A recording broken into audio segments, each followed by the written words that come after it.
Président, Monsieur le Vice-président, mes chers collègues, les deux comités régionaux du tourisme Rhône-Alpes et Auvergne ont fait un travail formidable pour promouvoir les destinations touristiques auvergnates et rhône-alpines.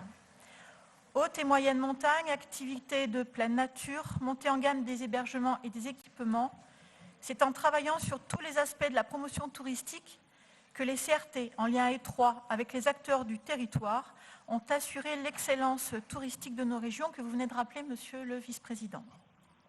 Auvergne-Rhône-Alpes est un poids lourd dans le secteur du tourisme en France. 180 millions d'euros de nuitées, 38 000 emplois indirects, 3,2 millions de lits touristiques. Le sujet est central pour notre territoire. Le nouveau comité régional du tourisme aura donc la tâche majeure de poursuivre la promotion touristique des destinations d'Auvergne-Rhône-Alpes en associant intelligemment les professionnels du secteur, les collectivités locales et les institutions. Jusqu'à maintenant, c'était d'ailleurs bien la place occupée par les deux CRT d'Auvergne et de Rhône-Alpes, des outils au service des professionnels et des acteurs publics. L'indépendance de ces structures a joué un rôle essentiel pour que tous les acteurs du secteur puissent se l'approprier, s'organiser en partenariat et mettre en œuvre un programme d'action correspondant à leurs besoins, à leurs perspectives de développement et aux besoins des clients.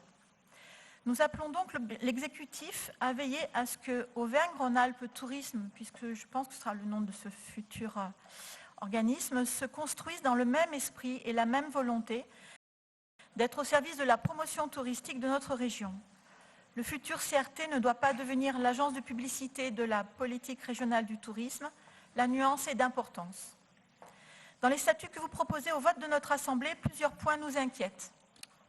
Sous-représentation des départements, nomination des membres du bureau et non plus élection par le conseil d'administration, un directeur général ou des directeurs généraux délégués qui pourraient ne plus être salariés de l'association.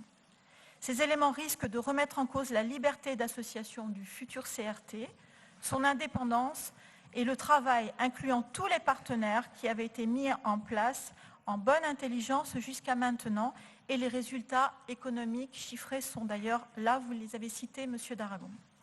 Nous avons donc proposé des amendements que je vous présenterai tout à l'heure pour corriger ces écueils. Je vous remercie. Merci beaucoup, Madame.